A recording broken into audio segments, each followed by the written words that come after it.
The next divine name is Al-Hameed, which means the praised.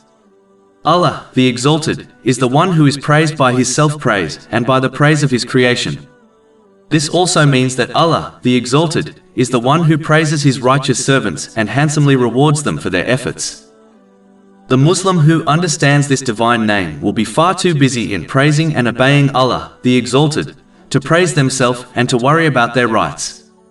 This will keep them away from pride, which is a characteristic that leads to hell.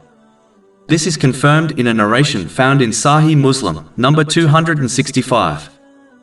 A Muslim must act on this divine name by only performing praiseworthy actions and adopting a praiseworthy character.